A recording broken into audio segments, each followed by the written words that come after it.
Assalamualaikum warahmatullahi wabarakatuh. Alhamdulillah, nahmaduhu wa nasta'inuhu wa nastaghfiruh wa na'udzu billahi min shururi anfusina wa min sayyiati a'malina. Man yahdihillahu fala mudilla lahu wa man yudlilhu fala hadiya lahu. Ashhadu an la ilaha illallah wahdahu la syarika lah wa ashhadu anna Muhammadan abduhu wa rasuluh, amma ba'd. Hadirin dan hadirat yang dirahmati Allah Subhanahu wa taala.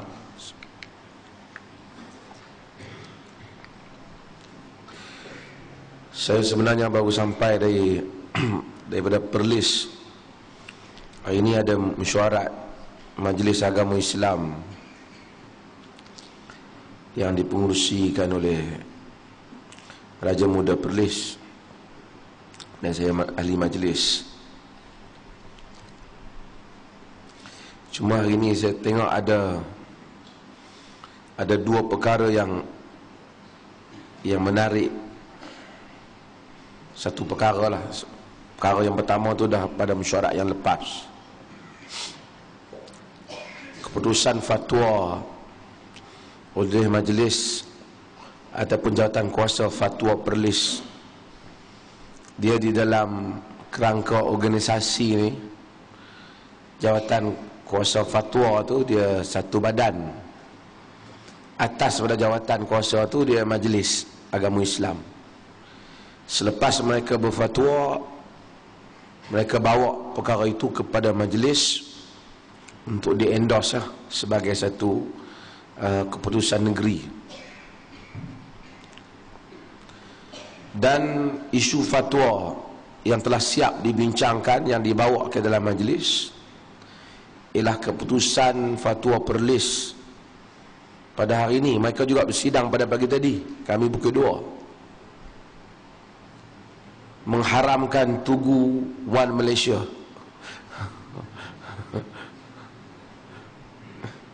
Satu keputusan yang berani lah juga kan.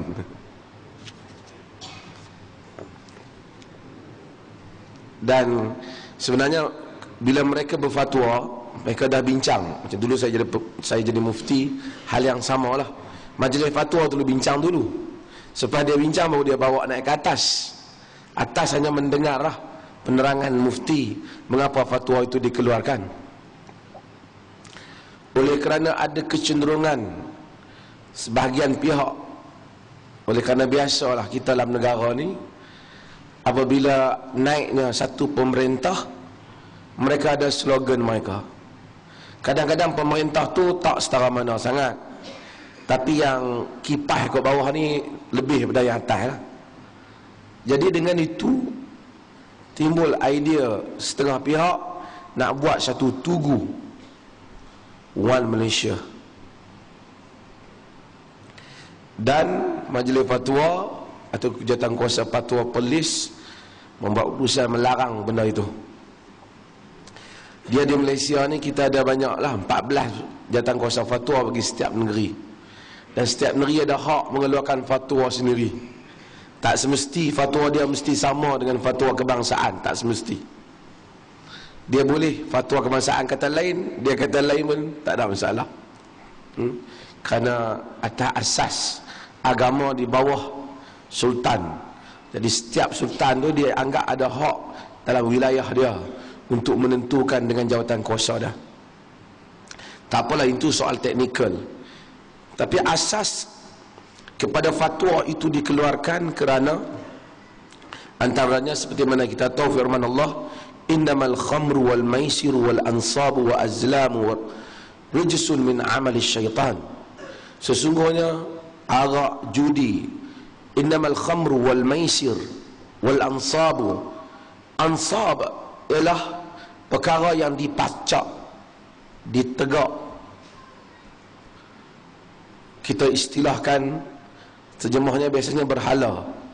Tapi apa saja yang ditegakkan dan diberi nilai pemujaan, diberi nilai dibesarkan.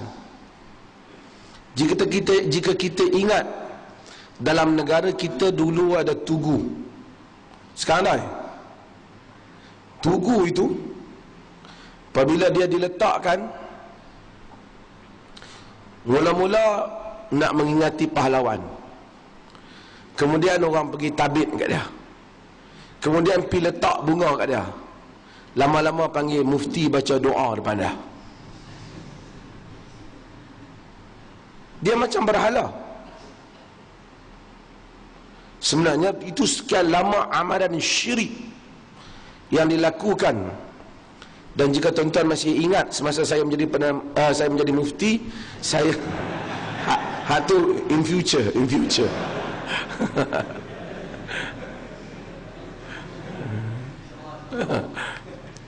jika tuan-tuan masih ingat, masa saya jadi mufti, saya telah menyebut tentang haram untuk Perdana Menteri pergi meletakkan bunga di kalungan bunga di tugu, dan itu sebahagian daripada perbuatan syirik. Alhamdulillah, Perdana Menteri ketika itu apabila ditemu bual tanya apa pandangan Yang Muhammad atas fatwa Mufti Perlis, dia kata terima kasih, no comment. Dia tak komen lah. Tapi saya telah kata tak boleh perbuatan itu, dan kerana itu menyerupai membesarkan satu tugu yang sama dengan ansab yang dilarang. Hatta Sayyidina Umar memotong pokok yang mana dahulu Nabi dan para sahabat berbai'ah di bawah pokok tu. Dan Allah menyebut Syajaratul Ridwan, pokok Ridwan, alladzina yubayyi'unaka tahta asy-syajarah, orang-orang yang berbai'ah dengan engkau di bawah pokok tu. Bila zaman Sayyidina Umar tengok orang ramai duk mari tunjuk tempat ni lah, dia orang Nabi berbai'ah dengan sahabat, tempat ni lah ramai duk pergi ambil berkat di bawah tempat tu. Padahal berkat tu berkaitan dengan Nabi. Umar bin Khattab potong, takut jadi membesarkan satu tempat.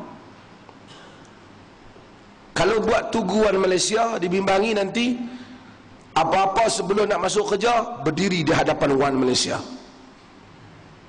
Nak lafazkan ikrar, lafazkan depan Wan Malaysia.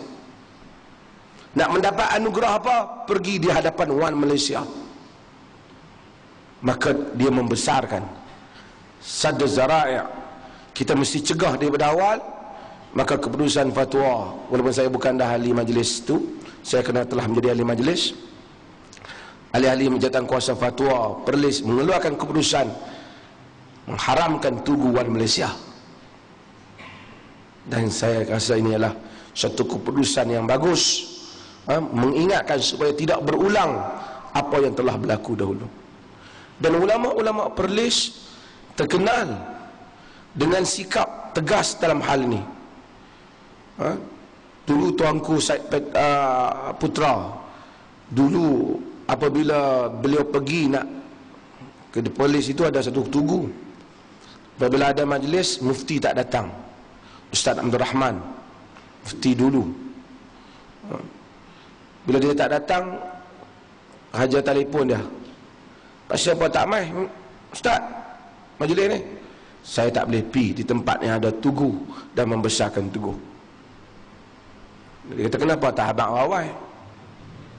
Dan Tuanku Said Putra ketika itu suruh buang, kerana itu adalah fatwa yang dikeluarkan oleh mufti berhubung dengan unsur-unsur syirik yang ada dalam masyarakat. Dan kita juga terima kasih kepada fatwa kebangsaan yang apabila pihak kerajaan tanya nak ganti tugu kita dengan apa, dia kata tak ada ganti dengan apa, tak tanah lapang saja, boleh parking kereta orang duduk cukup, tak ada tempat pembesaran. Dan kita mahu para ulama bertegas dalam hal ini, supaya tidak dibesarkan perkara-perkara yang seperti ini. Yang kedua ialah fatwa, kesan fatwa yang lalu, iaitu mungkin Perlis mendahului iaitu membenarkan berkahwin dengan ahlul kitab.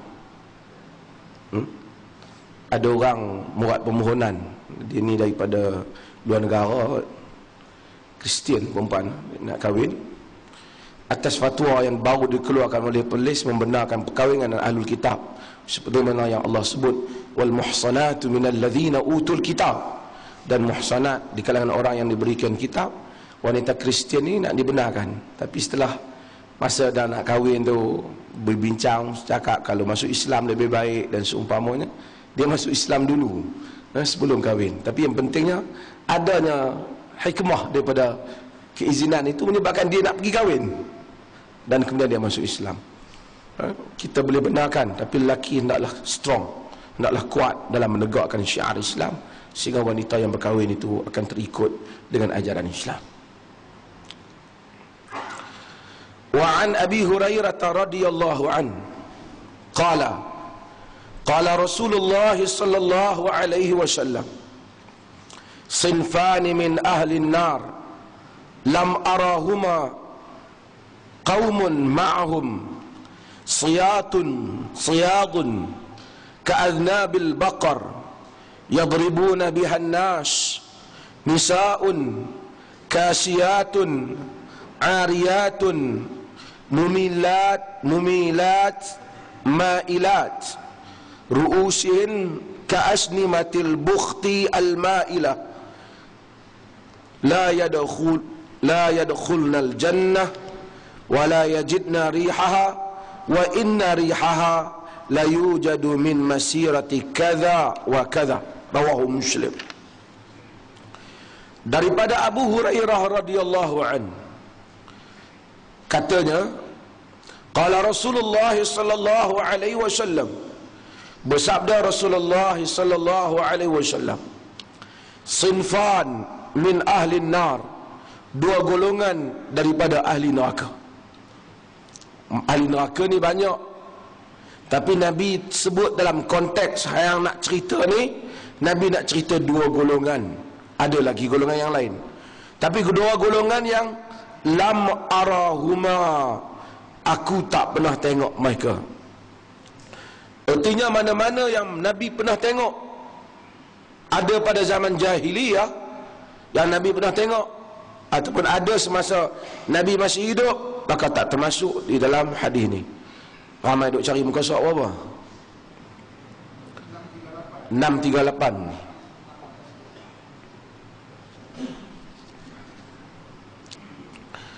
Qaumun ma'ahum siyatun ka'adnabil baqar. Kaum, satu kaum ma'ahum siyat, bersama dengan mereka siyat. Siyat ni cemeti, pukul orang. Ka'adnabil baqar, seperti mana? Dia terjemah apa itu? Apa dia terjemah Indonesia kata apa? Apa? Telinga lembu, ekor lembu, sapi, ekor sapi. Seperti mana ekor lembu? Sapi ke lembu lah. Satu kaum yang ada cemeti seperti mana ekor lembu, yadribuna bihan nas, mereka memukul manusia dengannya. Nabi kata Nabi tak pernah tengok yang ni. Kalau setakat kaum yang bunuh orang dengan pedang, ada pada zaman Nabi. Tapi satu kaum yang ada pemukul, cemeti di tangan dia. Cemeti tu nak macam ekor lembu, dan dia pukul orang. Bila mereka kaum satu puak ada cemeti boleh pukul orang, mereka je duk pukul orang, artinya mereka ada kuasa. Mereka ada kuasa. Maka para ulama berkhilaf pendapat dalam menafsirkan apa makna qaumun ma'ahum siyat, kaum bersama mereka siyat ni. Sebahagian orang, kadang-kadang penafsiran hadis ni pun dan juga Quran, kadang-kadang sikit sebanyak juga ada pengaruh sosial ataupun pengaruh kemasyarakatan orang yang menafsirkannya. Bila dia tengok zaman dia, dia rasa macam benda tu di zaman dia. Wallahu ta'ala alam. Nabi kata macam kelembu. Kita tak tahulah.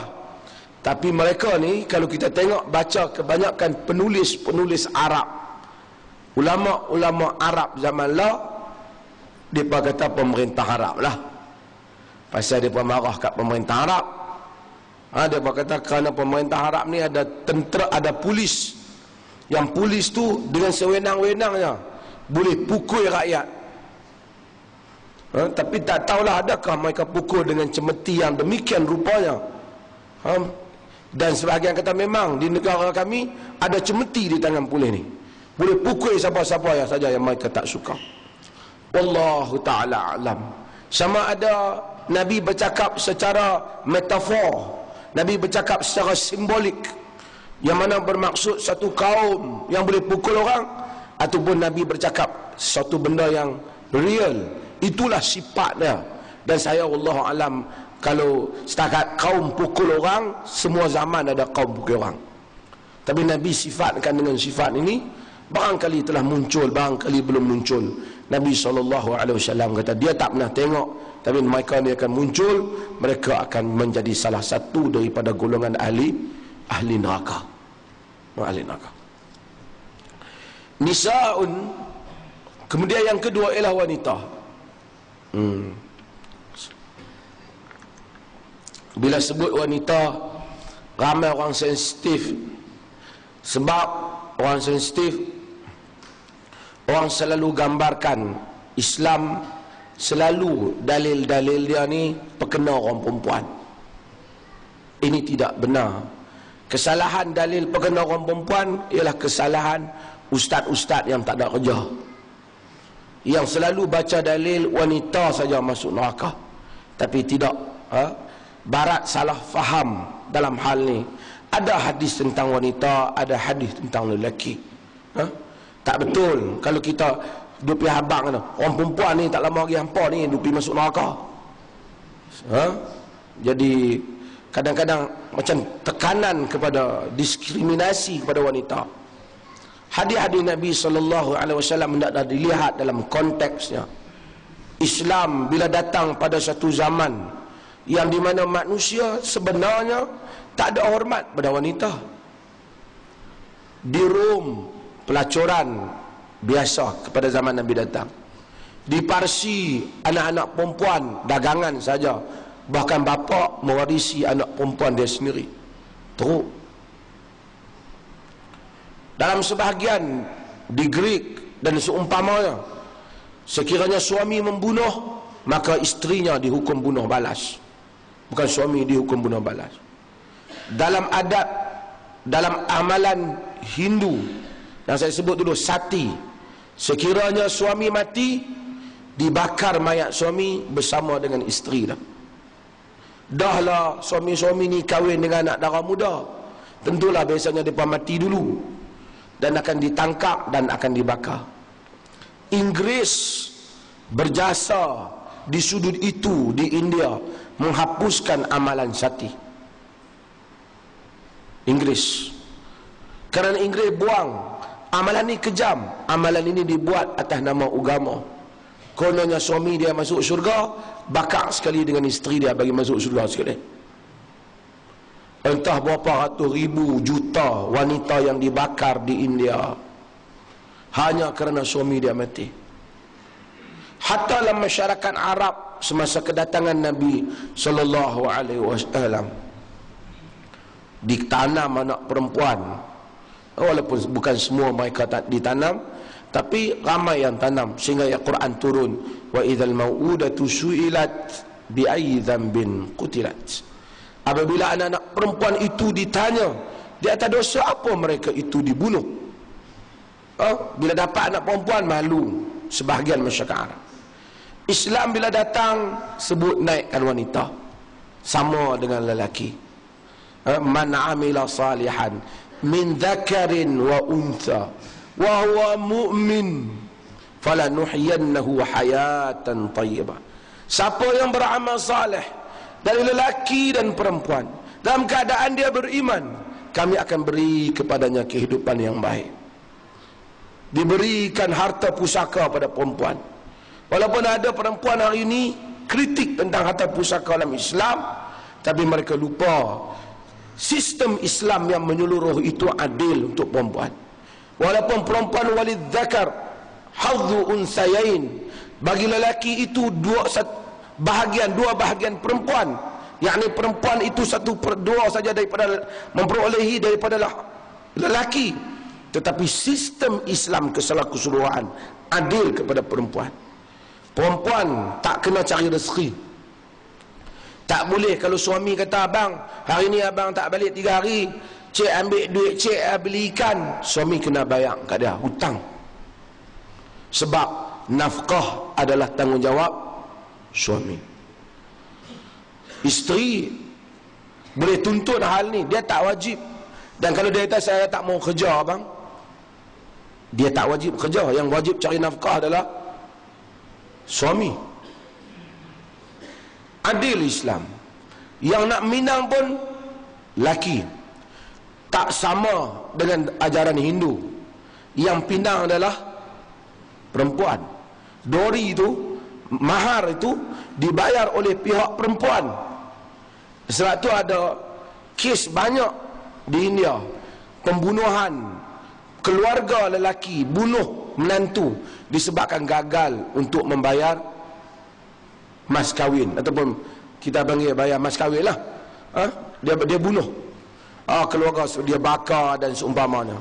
Dan ini ada sedikit kecenderungan, kadang-kadang keluarga daripada latar belakang ni dia suka paksa pihak perempuan.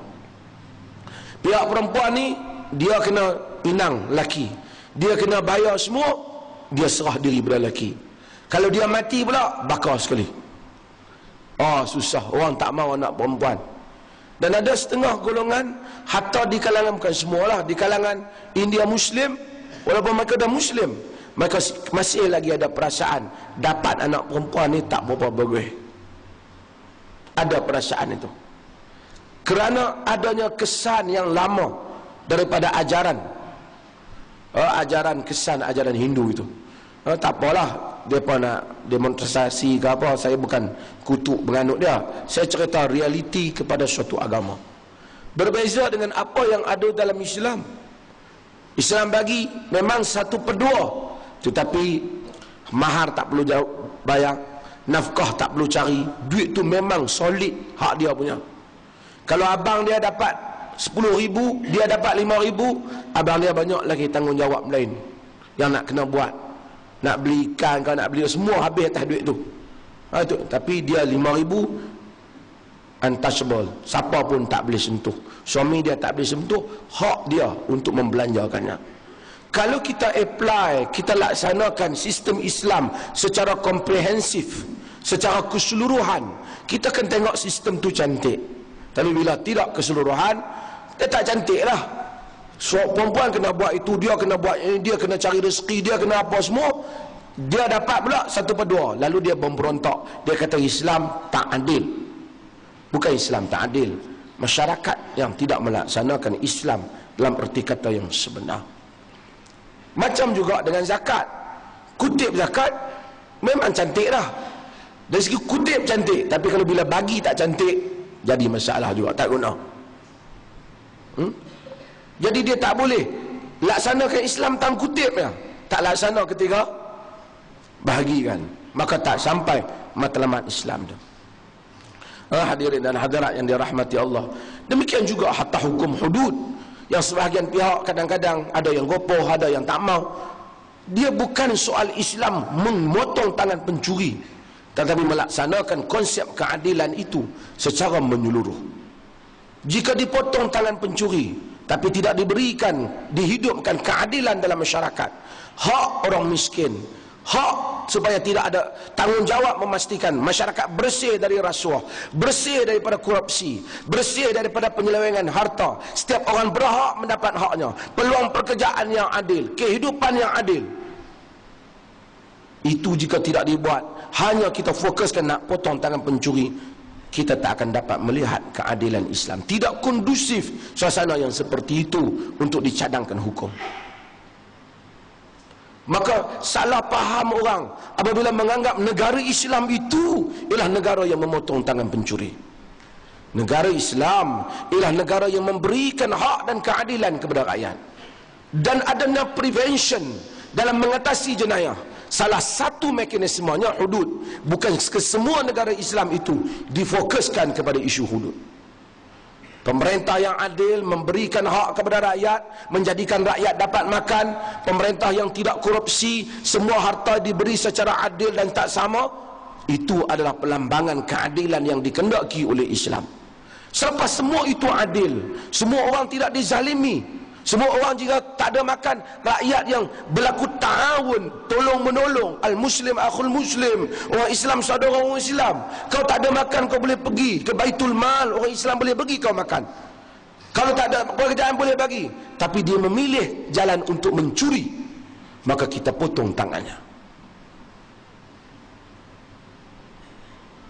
Sedangkan dia boleh pilih untuk selamat daripada penderitaan hidup dengan bantuan yang disediakan oleh pihak kerajaan dan semangat masyarakat Muslim society yang senantiasa menolong, yang dibina di atas iman. Hidupkan suasana itu, kemudian bercakap tentang hudud. Jika anda tak hidupkan suasana ni, lalu terus bercakap tentang mesti potong tangan pencuri, tidak ada orang yang dapat melihat keindahan Islam di balik tangan seorang miskin yang dipotong.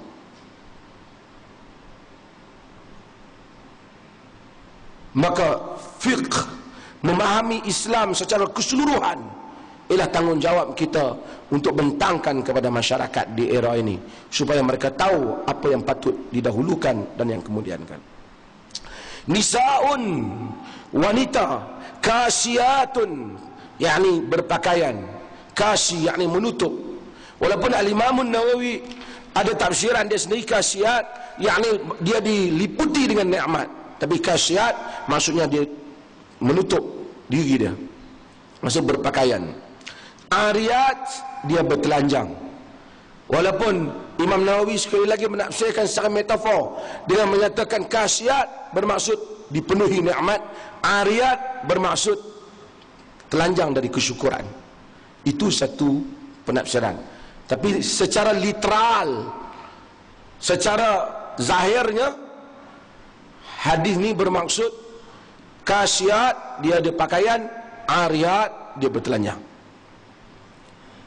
Apa maksudnya? Wallahu ta'ala alam. Maksudnya dia berpakaian, tapi dalam masa yang sama dia mendedahkan dirinya seakan akan tak berpakaian. Maka pakai bikini pun berpakaian lah juga kan. Pakai ketat, mungkin sebahagian daripadanya boleh dipahami, nas begitu umum. Tapi yang penting pakai. Tapi kalau orang tengok hang ni macam baik tak sadar pakai langsung kan, berpakaian tapi bertelanjang. Itu nas Nabi SAW. Maka siapa yang berpakaian tapi dalam masa yang sama mendedahkan aurat, paling dekat untuk ditafsirkan dengan maksud ni. Nabi kata ni ahli neraka. Tapi Nabi sambung, bukan setakat mendedahkan aurat saja. Nabi kata mumilat. Mumilat maksudnya menggoda, bagi hati orang lelaki condong kat dia. Boleh jadi dia cara dia berjalan, boleh jadi cara dia bersuara. Dia bukan setakat bagi berkenan, tapi setakat menimbulkan imajinasi seks terhadap dia.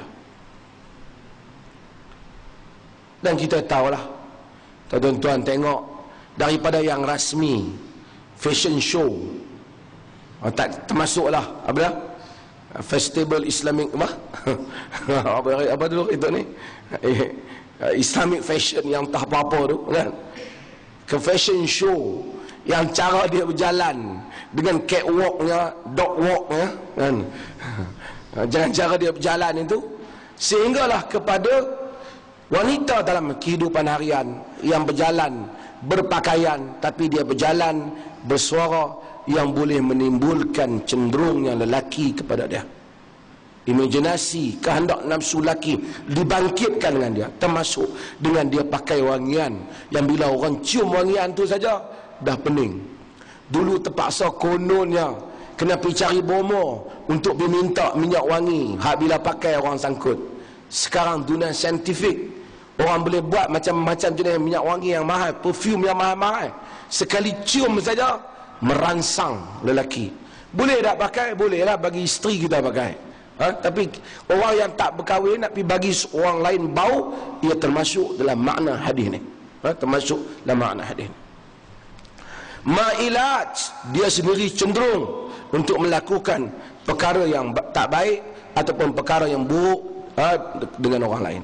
Ru'usihin ka asnimatil bukh, kepala mereka seperti asnimah, bonggolan al-bukh, unta Khurasan. Al-bukh ni sebenarnya al-ibil al-khurasaniyah, unta Khurasan. Unta Khurasan, unta yang tinggi, bonggol di belakang dia. Unta, ada unta leher semua panjang, ada dia tapi unta Khurasan lebih panjang. Tak betul macam saudagar Jamal Pak Tungku kata, saudagar unta leher panjang. Unta mana ada leher pendek, semua leher panjang lah. Kan? Memang asnimatul bukh, yakni belakang dia. Ru'usihin, Nabi kata kepala mereka ka asnimatil bukh, bonggolan. Bonggolan ni wallahu ta'ala alam. Kalau dia maksudkan dengan wanita mendandan rambut, dandan rambut sehingga ada ikatan dandan, ada dalam hadis Ummu Salamah tentang wanita dandan rambut, dan tanya Nabi SAW tentang nak mandi wajib. Nabi kata tak perlu mandi wajib, innama yakfiki salasata hasayat, cukuplah dengan kau tepuk 3 kali tepuk atas kepala kau di atas dandan rambut itu. Sebahagian ahli syarah hadis menyatakan mereka ni ikat kepala mereka supaya jadi besar. Wallahu alam. Wanita seperti negara Sudan ni mereka pakai serban. Adakah hadis ni termasuk pada mereka? Wallahu alam. Tapi Nabi kata kepala mereka diikat jadi besar. Nabi tak pernah tengok. Adakah dengan bonggolan unta yang sekarang ditengok? Wallahu alam. Dia mesti mengumpulkan semua syarat. Pakaian tapi bertelanjang, kepala pun macam tu, dan jalan juga menggoda orang, baru cukup syarat hak Nabi kata ni. Kerana wanita boleh bersanggul, tidak ada larangan wanita bersanggul. Cuma Nabi sifatkan dia tunjulkan kepala dia, tunjukkan kepala dia. Sebahagian para penafsir kata fashion hari ini ni, hak kepala bonggol unta tu, wallahu alam. Ini satu tafsiran, kerana mereka yang pakai fashion hari ini pakai tudung.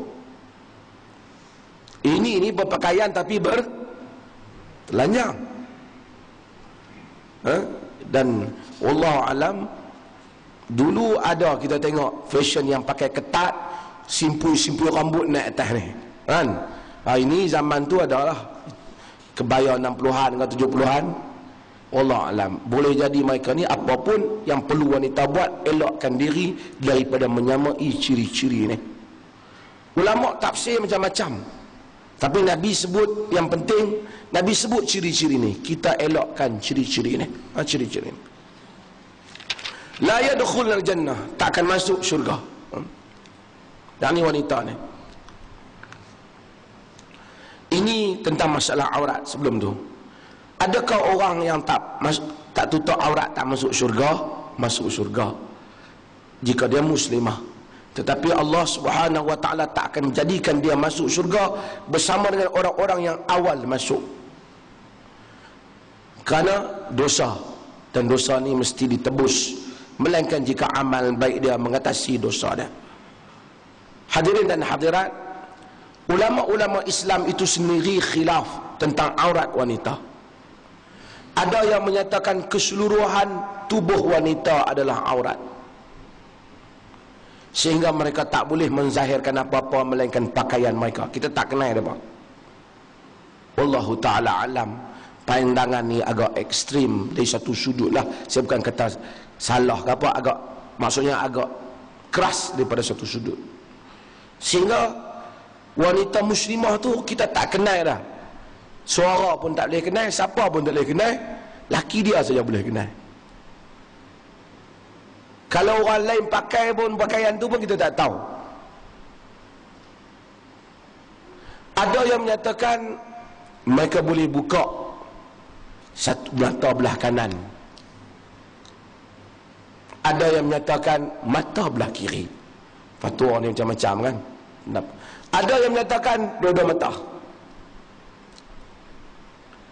Dan salah satu sebab ulama Saudi, kita boleh bersetuju dengan pandangan mereka dan tak boleh bersetuju sebahagiannya, tak membenarkan wanita Saudi memandu. Salah satu alasannya kerana wanita kena tutup keseluruhan termasuk mata.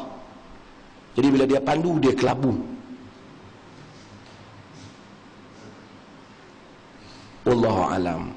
Kita rasa pandangan ini di samping pada pendapat kita, hak dia memberi pandangan, pada pendapat kita, pandangan ini tidak praktikal untuk kehidupan seorang wanita muslimah, yang mana adanya jumhur ulama seperti yang disebut oleh Al-Imam An-Nawawi rahimahullahu ta'ala dalam Al-Majmu' Syarhul Muhadzab, bahawasanya jumhur menyatakan muka dan tapak tangan wanita tidak termasuk dalam aurat.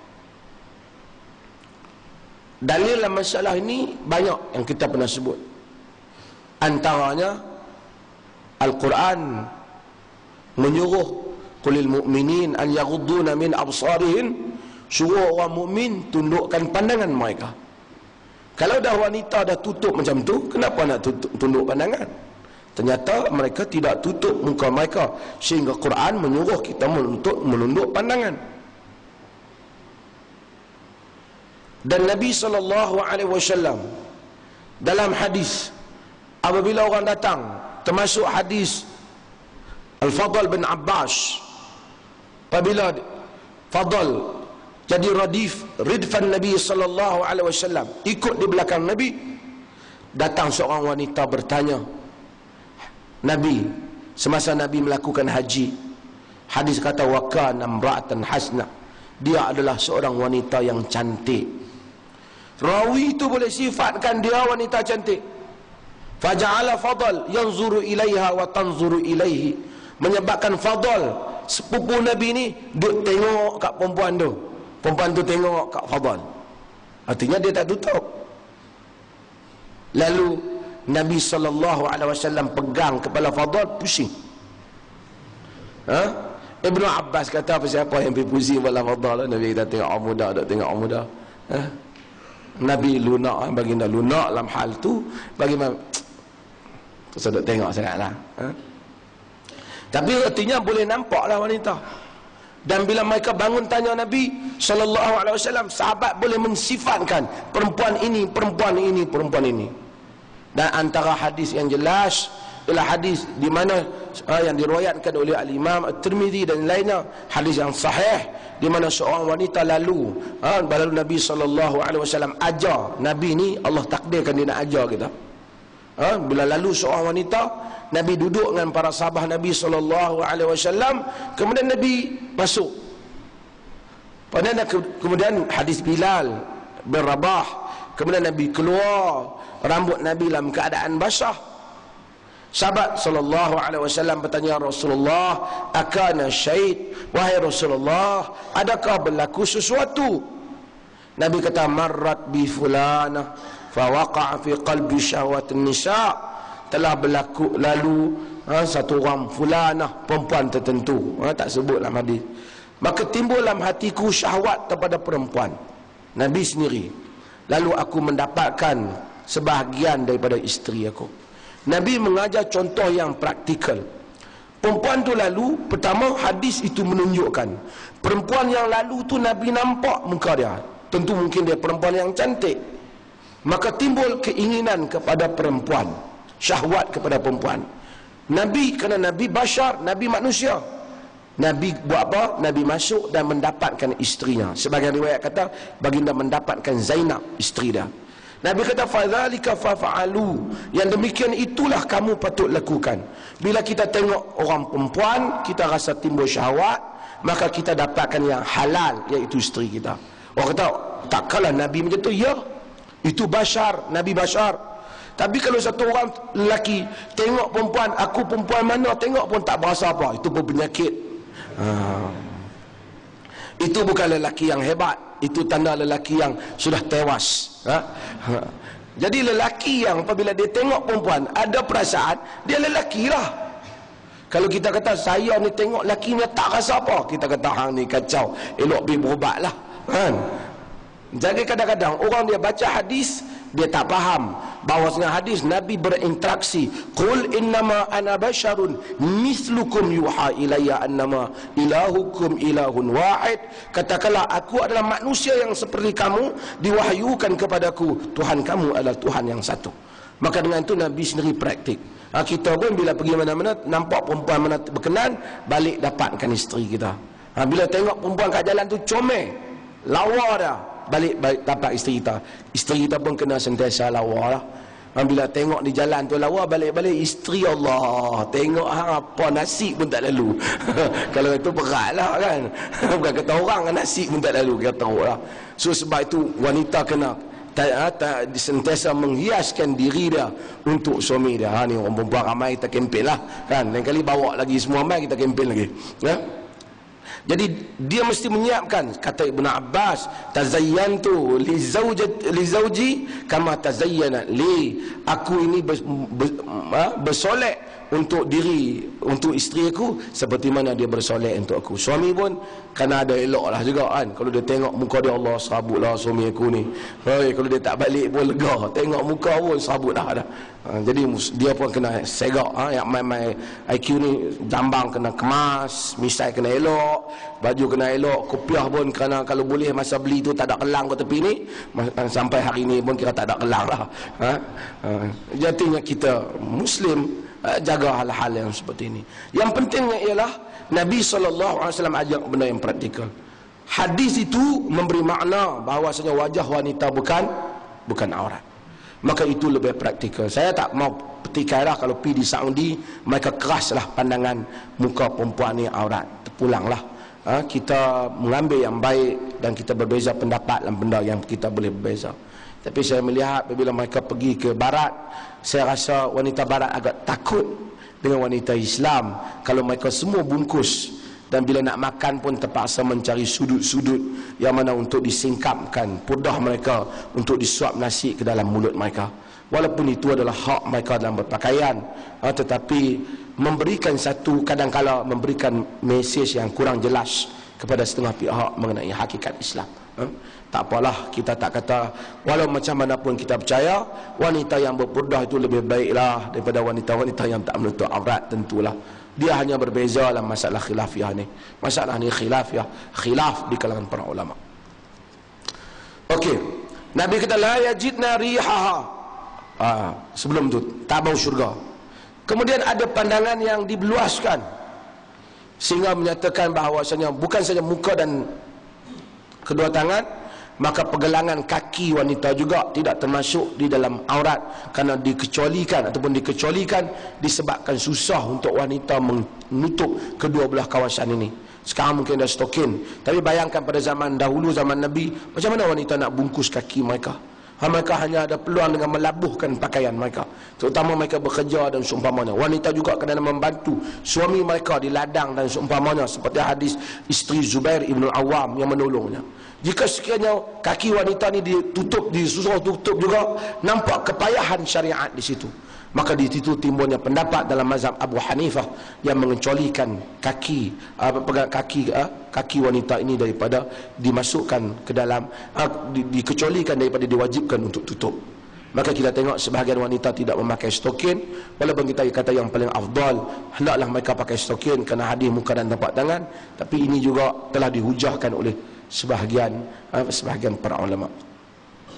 Kemudian diluaskan pendapat yang agak minoriti, seperti pendapat Ibn Ashur yang menyatakan menutup kepala itu ialah tradisi Arab. Syekh Muhammad Ibn Ashur ialah jago dalam usul fiqh.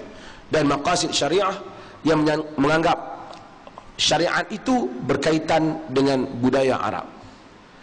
Itu disokong pula oleh beberapa orang penulis kemudian ini, Ibn Ashur, dan kemudian antaranya tokoh penafsir Al-Quran yang terkenal daripada Indonesia, iaitu Syekh Muhammad Quraisy Shihab, yang merupakan tokoh tafsir yang terkenal. Beliau juga bila ditanya memberikan pendapat yang sama, bahawasanya tidak menjadi kewajipan untuk wanita menutup kepala.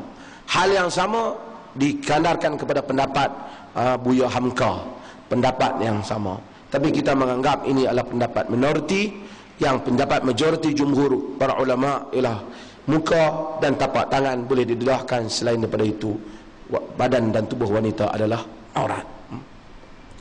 La yajidna rihaha, mereka tidak dapat mencium baunya. Wa inna rihaha, sekalipun baunya, la yujad min masiratil kadha wa kadha, dapat dicium daripada perjalanan jauh sebegini dan sebegini. Yakni Nabi sebut jauh lah, hadis ni tak sebut. Sebagian hadis sebut 500 tahun, sebahagian sebut 1000 tahun. Maksudnya syurga ni 500, 1000 tahun pun perjalanan boleh bau dah. Tapi kalau kita tak boleh masuk tu, bau pun tak boleh, artinya jauh lagi lah nak masuk. Maka Nabi SAW mengingatkan kepada dua golongan ini, iaitu golongan yang zalim dan wanita yang tidak menutup aurat, bahawasanya bahaya mereka jika mereka berterusan dalam hal yang demikian. Bab an-nahy 'an at-tashabbuh bisyaitan wal kafir. Bab larangan menyerupai syaitan dan kafir. Allah, Islam dia larang kita menyerupai syaitan. Kita syaitan tak pernah tengok, tapi Islam kata jangan bagi serupa dengan syaitan. Allah tak suka kita serupa dengan perkara yang buruk, sama ada benda yang kita telah tengok ataupun yang kita tak tengok.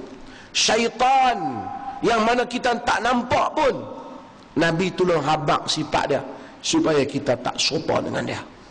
Ini kan pula kita pi pakai pakaian orang-orang fasik yang tahu benda ni tak dipakai melainkan oleh orang jahat, maka lebih teruklah kita ni. Kita tahu pakai subang sebelah tak dipakai melainkan oleh orang yang buruk pakai, kita biar anak kita pakai, kita buruk. Pakai baju yang tulis benda yang tak elok, dengan lambang-lambang yang tak elok, cara pakaian yang kita tengok dari jauh kita tahu ini orang tak baik pakai macam ni, kita biarkan. Inilah benda yang buruk, yang dilarang, diharamkan oleh syarak. Syarak suruh kita jaga diri. Kalaulah dengan pakaian tu orang boleh salah faham, orang kata aku ingatkan apa ke, orang salah faham dah, kita tak boleh pakai. Libasus syuhrah, pakaian syuhrah, pakaian yang menjadi pelik pada orang pun agama larang. Nah, Nabi SAW an libasus syuhrah, Nabi melarang daripada pakaian yang jadi pelik, jadi luar biasa pada orang, larang. Ini kan pula pakaian yang ternyata menyerupai syaitan dan menyerupai orang kafir secara terang. Sebab tu tuan-tuan, kadang-kadang benda ni bukan salah kan. Kadang-kadang kita tengok macam hari raya kita pergi masjid, kalau orang tak pernah buat, kita tak usah start dulu. Misalnya orang biasanya pakai baju Melayu ke atau pakai jubah ni plain warna dia, putih terus, kalau nak kelabu pun kelabu, hitam pun hitam. Tiba-tiba kita pergi satu kedai, kita design jubah corak-corak dengan gambar tu, gambar ni naik bunga kot tu, bunga batik lah. Bila kita masuk satu tempat, semua orang tengok kita jadi pelik pada orang. Pada hakikatnya Nabi tak benar kan?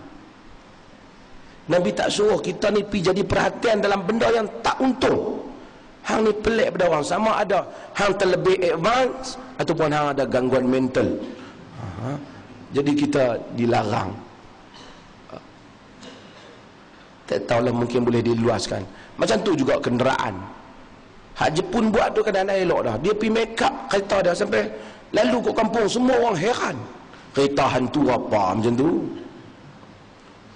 Kereta bubuh tak apalah, siapa kena bos spoiler kat belakang tu macam nak terbang, hampir naik sampai terbang lah. Dia kata kereta aku memang kereta hang tapi pelik. Kalau satu orang ustaz turun naik kereta tu, kita kata, ustaz kalau tak mengajar lagi pun tak apa, baik kereta. Pelik pada orang. Pasal manusia yang normal, dia lalui perjalanan normal dan dia tak bukan buat benda yang dia jadi pelik pada orang. Agama kata, kita kata memang tak haram. Orang kata tak, dia tidak haram pada benda tu, tapi menimbulkan rasa pelik tu. Macam saya kata, kampung kita mungkin okey. Tuan-tuan pergi Mekah, macam saya kata dulu, ada jubah maghribi yang ada tudung atas tau. Kampung kita mungkin orang ujung tak pernah tengok. Balik-balik Mekah kita pergi semayang masjid tak pakai jubah tu. Orang main-main, macam mana ahli sihir boleh main semayang masjid ni? Dia tak heran. Kita pakai benda lain. Tapi kalau dah ramai lah, biasa benda tu duduk pergi Mekah ramai tahu, tak apa lah. Hatta libasul syurah tu kita boleh luaskan. Nanti kita masuk. Di pejabat, orang pakai pakaian pejabat, kita pakai. Tiba-tiba kita pergi pakaian lain daripada pakaian pejabat, yang menyebabkan mata orang duk tertumpu pada kita, dan orang bercakap tentang pakaian kita. Tak betul ya? Kita mendekati maksud larangan itu. An Jabir radhiyallahu anhu qala Rasulullah sallallahu alaihi wasallam, la ta'kulu bishimal fa inna syaitan ya'kulu bishimal. Jangan makan dengan tangan kiri, kerana sesungguhnya syaitan makan dengan tangan kiri. Allah, Nabi tak bagi. Kita tak tahu. Dalam hadis ni ada beberapa syarat. Pertama, syaitan makan. Boleh tak?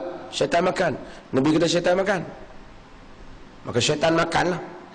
Kedua, syaitan ada apa? Ada tangan. Kita tak pernah tengok, tapi Nabi kata dia makan dengan tangan kiri. Bila dia makan dengan tangan kiri, tinggal dia ada tangan kanan. Nabi kata syaitan makan dengan tangan kiri. Oleh kerana dia makan dengan kiri, kita jangan ikut dah. Kita makan dengan tangan kanan.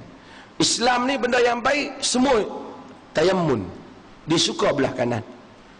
Saya tak tahulah kerana ada sebahagian negeri yang pelik kan. Tapi secara umumnya manusia, bila kita jumpa agama apa pun, bila dia nak shake hand dengan kita, dia nak salam dengan kita, dia hulur tangan kanan.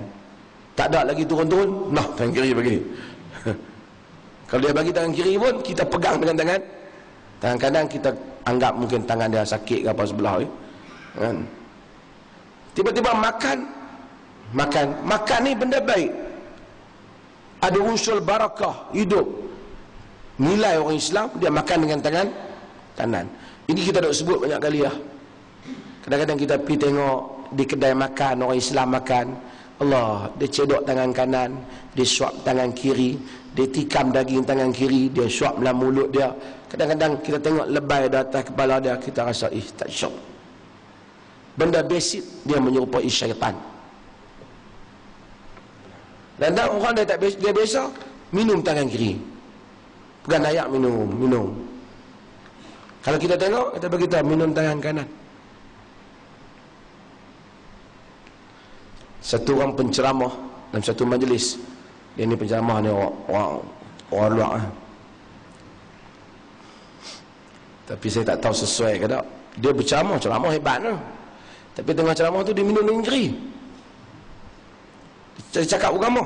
Dia pun dia anggap sebagai penceramah agama. Dia orang barat ni. Arab mah, tapi dia duduk kat orang putih, jadi macam orang putih. Lalu dulu syekh saya yang sebut PhD, dia pergi hantar mesej, sila minum tangan kanan.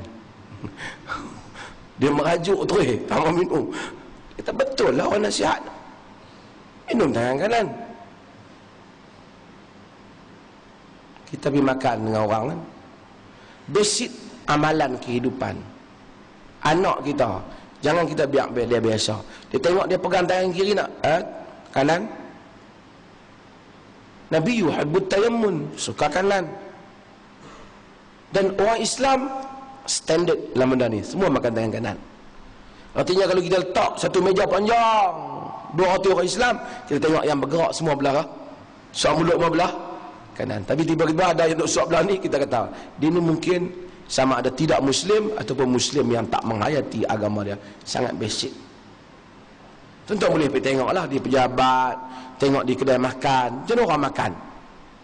Dan orang tak kisah. Makan kari pap belah tangan ni, ciri minum ayak belah ni. Ini serupa dengan syaitan. Mungkin dia kata, aku tak pernah tengok pun syaitan makan dengan geri. Hang tak pernah tengok, kami pun tak pernah tengok. Tapi kami percaya apa yang dikhabarkan oleh Nabi SAW. Allah, Islam tak suka. Kadang-kadang orang duk cerita kita, ada orang suka kena histeria. Buat macam ni, duk kena saka, kena ni tak habis macam-macam. Ya, banyak sebab. Banyak sebab. Tapi, kita kena elokkan. Semua benda jangan bagi serupa dengan syaitan. Makan bismillah, naik kenderaan bismillah, tawakkaltu ala Allah, makan tangan kanan. Jadi syaitan tengok semua tak sama dengan dia. Tapi kalau syaitan tengok, ada bahagian dia nak sama dengan aku, jadi padan aku duduk lama sikit rumah dia. Jadi sebab tu ini adalah benda-benda yang basic yang cuba kita amal. Wa ani bin Umar radhiyallahu anhuma anna Nabiy sallallahu alaihi wasallam qala la ya'kulna ahadun minkum bishimalihi wa la yashrabanna biha fa inna syaitan ya'kulu bishimalihi wa yashrabu biha, rawahu Muslim. Jangan seseorang kamu, daripada Ibnu Umar, yakni Abdullah bin Umar radhiyallahu an, jangan seorang kamu makan dengan tangan kirinya atau minum dengan tangan kirinya, kerana syaitan makan dengan tangan kiri dan minum dengan tangan kiri. Ini satu lagi. Mudah-mudahan amalan macam ni, kadang-kadang kita cakap banyak pasal sunnah, kadang-kadang kita balik terapkan benda ni pada anak-anak kita. Kadang-kadang kita tengok anak kita, kita tak kisah anak-anak kita minum, kita sendiri, dan kita sendiri apa saja kerja yang baik. Kita nak pegang orang, kita nak buat benda yang baik, cuba usaha belah kanan. Ada orang dah tak boleh dah, dia memang sangkut, dia memang belah kiri. Tak apa, yang mana dia sangat tak boleh tu, dia tak apa. Macam dia dah tak boleh tulis kanan tak jadi. Itu mudah-mudahan ada keuzuran di sisi Allah Jalla wa'ala. Tapi yang pentingnya makan dan minum mesti tangan. Kecuali kita tengok. Tapi bila kita tengok orang makan tangan kiri, kita tak sogopoh sangat.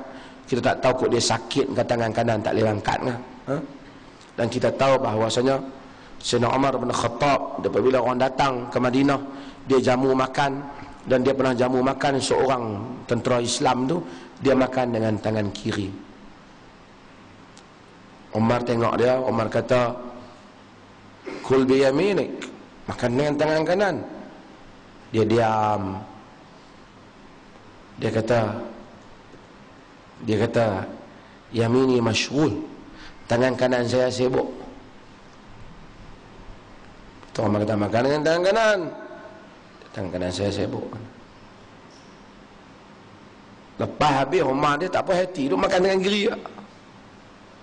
Lepas orang ni, Umar tanya, siapa aku suruh makan tangan kanan, duk makan dengan kiri? Aku khalifah. Dia angkat tangan kanan dia, tangan kanan dia putus. Dia kata, tangan kanan aku ni putus ketika berjihad pada jalan Allah Subhanahu wa taala. Kenapa tak bagi tahu? Aku ingin simpan benda ni antara aku dengan Allah, dan tak suka riak pada orang bahawa aku berperang pada jalan Allah. Umar pun ucapkan terima kasih kat dia dan memberikan sumbangan daripada khalifah kepada dia, kerajaan kepada dia. Dia kata, aku tak mau kena supaya putusnya tangan kanan aku ni hanya aku dan Allah yang tahu. Tak perlu aku nak tunjuk kat orang, nak habaq. Dia perang Qadisiyah di Iraq, dia putus tangan dia. Aku tak perlu nak habaq kat orang, ni tangan kanan ni putus ni pasal pejuang pada jalan Allah, tak payahlah. Tapi hang duk tanya juga, aku habaq kata dia sibuk. Wallahu taala alam. Wa sallallahu ala nabiyina Muhammad. Kita jawab dah soalan. Tuan-tuan, insya-Allah sebelum saya jawab, pada hari Khamis ni Syekh Abdul Rahman Sudaisi akan datang ke sini. Dia mungkin datang awal sikit, kok ke 6 kan dia sampai. Dia akan duduk di rumah saya dulu sementara nak tunggu maghrib. Lepas maghrib dia akan solat, masuk maghrib dia akan solat maghrib bersama dengan kita. Tuan-tuan jangan duk main buat macam biasa main lambat-lambat sikit tu imam tunggu kita tak ada ariyah kan. Dia tak ada masa, dia akan main pasal besok dia kena jadi sembahyang subuh masjid wilayah. So dia akan datang sini sembahyang maghrib, mungkin kalau ada masa dia akan bagi tazkirah. Saya ingat sempat. Kerana saya tadi bercakap dengan ketua polis Pulau Pinang negeri sendiri supaya insya-Allah dia pun turut datang. Kalau boleh kita akan cepatkan dia ke airport kerana kapal terbang dia 9.45. So dia hanya ada di sini lepas mayang maghrib sama dengan dia bagi tazkirah sikit, lepas tu terus kita bawa pergi airport. Terus bawa pergi airport. Tuan-tuan kalau nak mai, tuan-tuan kena mai awal lah. Kalau kita insya-Allah besok akan pasang khemah kat luar ni. Kita ada khemah kat luar dan tuan-tuan insya-Allah boleh ni sini dan wanita akan naik di atas. Kalau tuan-tuan sampai awal bukit 6 ke apa, mungkin tuan-tuan dapat tempat dalam ni lah. Kalau tidak tuan-tuan boleh sembahyang di luar lah, insya-Allah. Kenderaan semua tak boleh masuk. Tuan-tuan jalan kaki, tak kereta kena tak luar. Siapa datang awal dia dapat tempat awal. Dan malam ni kita ingin meminta pengorbanan tuan-tuan hak duk main Ibn Qayyim ni, iaitu kita nak cerahkan dewan kita. Iaitu bukan minta apa tuan-tuan. Belakang tu kita nak kemaskan lagi. Lepas saya jawab soalan ni, meja-meja semua tak ada. Siapa nak angkut kan jawatan kuasa ada berapa puluh orang ya. Bila mai ramai-ramai ni tolong angkut seorang sikit, tanda kebajikan tuan-tuan pada dewan ni pun mengaji free insya-Allah. Tuan-tuan nak bubuh duit dalam tabung tu ahlan wa sahlan, boleh bayar api, boleh bayar air, boleh bagi kat orang lain lagi. Tapi kalau tolong malam ni memang diharapkan kemas-kemas dewan, orang perempuan boleh duduk, orang lelaki pun boleh duduk. Jadi kita masuk dewan dalam keadaan kemas. Dewan ni dewan kita bersama, bukan dewan saya, insya-Allah. Di Indonesia ada gerakan Muhammadiyah yang perjuangkan sunnah menolak bid'ah. Adakah doktor tidak merancang menubuhkan gerakan? Oh, ni bukan soalan PK. Sebenarnya saya baru balik daripada Muhammadiyah Indonesia Singapura 3 hari lepas. Alhamdulillah Singapura sambutan yang sangat hebat. Dah lama saya tak pergi, berapa tahun saya. Inilah alhamdulillah kurniaan Allah kepada dunia internet dan YouTube ni. Walaupun tak, generasi baru yang begitu ramai hadir sehingga memenuhi sesak setiap tempat yang pergi.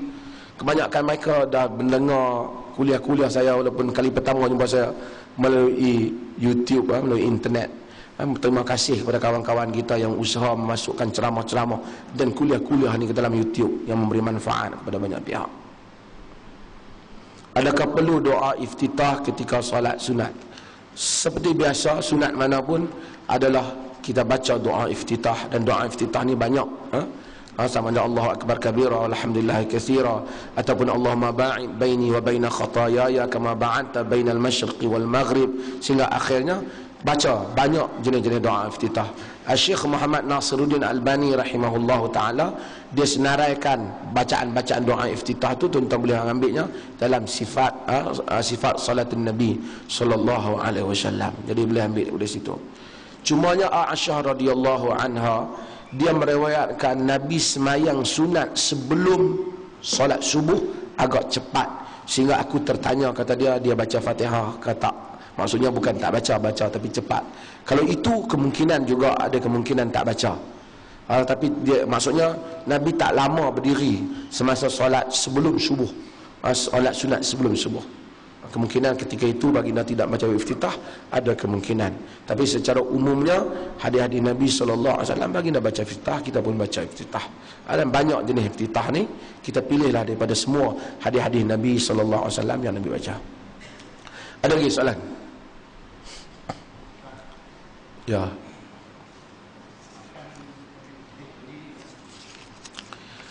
Tidak makan sambil berdiri mukhalafah, bercanggah dengan sunnah Nabi sallallahu alaihi wasallam. Cuma tengoklah, makan ada benda yang pada zaman Nabi tak ada pada zaman kita. Mungkin gula-gula dan seumpamanya, kalau nak habis gula-gula setengah jam nak duduk tu, jadi tak ada munasabah. Tapi makan yang Nabi makan adalah makanan besar, baginda duduk makan, tidak makan berdiri. Ada tak minum Ada riwayat baginda minum berdiri. Antara riwayat yang jelas baginda minum berdiri ialah baginda minum air Zam-Zam berdiri dalam keadaan menghadap ke arah Kaabah. Jadi air Zam-Zam tu kalau kita nak dalam hadis masa Nabi minum dia berdiri. Ada hadis berdiri. Tapi dalam keadaan normal manusia minum duduk. Al-Imam An-Nawawi membahaskan masalah minum berdiri dan duduk ni. Pada zahirnya manusia duduk. Jika tidak ada ruang dia nak duduk dan seumpamanya, maka dia boleh berdiri ketika minum.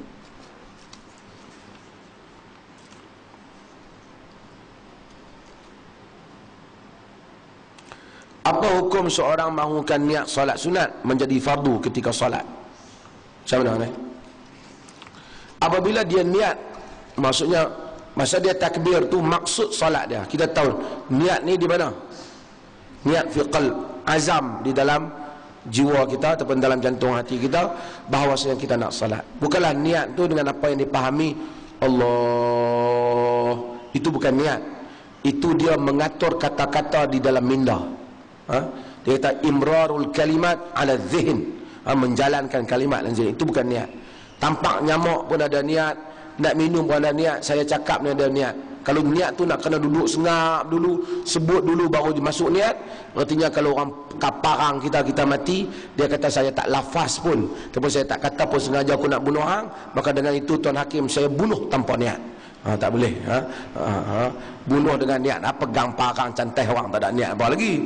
Kok dia duk cantai pokok, kau tu main masuk, bolehlah kata tak tanpa niat. Satu orang dah ambil wudu, menghadap ke arah kiblat dan bertakbir, tak kala dia tak ada niat.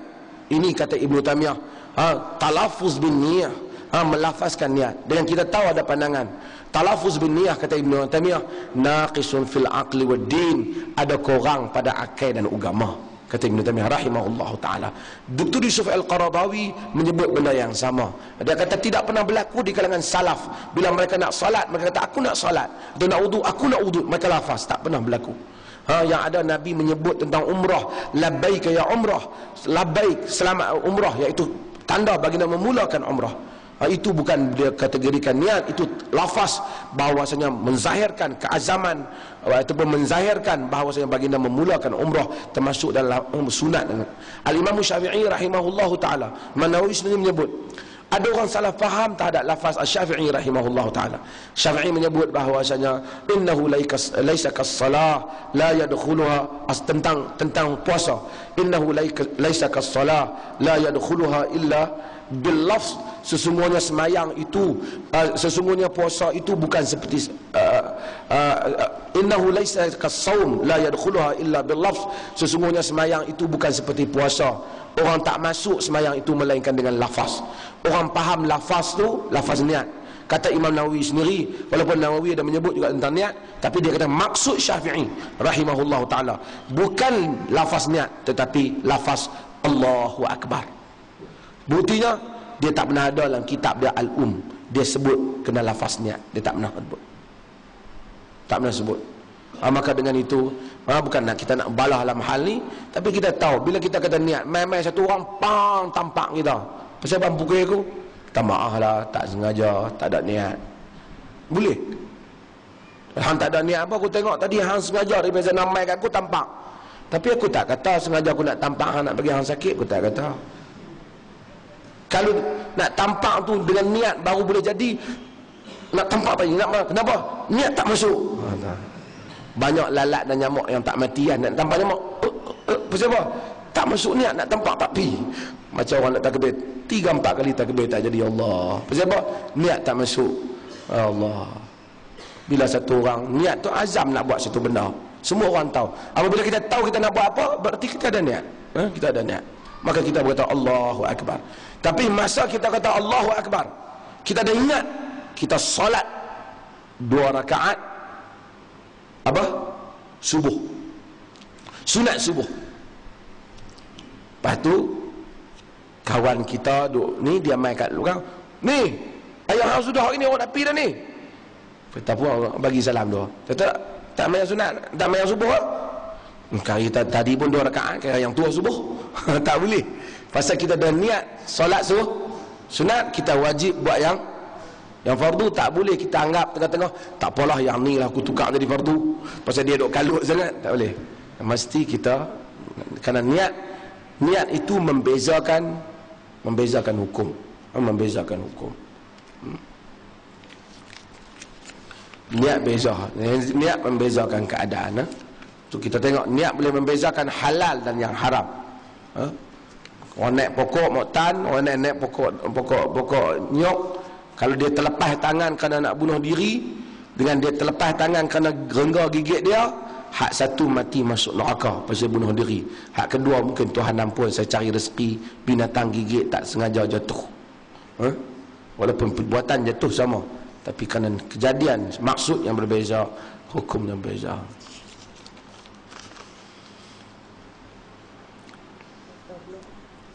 Kereta blok mana? Vios 5872 PHW blok, tolong sekejap.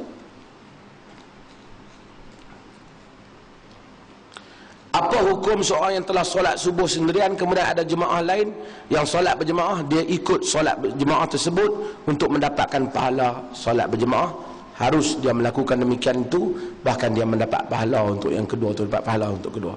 Dalilnya Nabi SAW pernah tengok sahabat yang semayang bersendirian, Nabi kata, tidak maukah afala yatatawwa, tidak maukah ada orang yang bersedekah di belakang dia ni, yang solat berjemaah dengan dia. Padahal sahabat tu dah solat dah, solat lagi sekali supaya untuk menjadikan sahabat itu berjemaah, tidak dia tak berjemaah.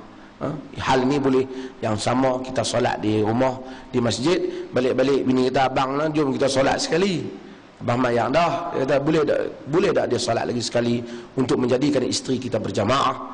Boleh, berdasarkan hadis Nabi SAW yang menyuruh sahabat yang telah solat di belakang sahabat yang belum solat lagi kerana dia bersolat bersendirian. Wassallallahu ala nabiyina Muhammad walhamdulillahi rabbil alamin. Minta maaf kita sudah awal hari ini. Saya minta sekali lagi jasa tuan-tuan yang mana ingin berjasa, kita tolong bantu kemas dewan ni sekejap untuk persiapan hari Khamis ni, supaya nak bolehkan semua orang solat di sini. Barang di belakang tu kita nak lego semua, bukan nak bagi kat tuan-tuan, simpan dulu.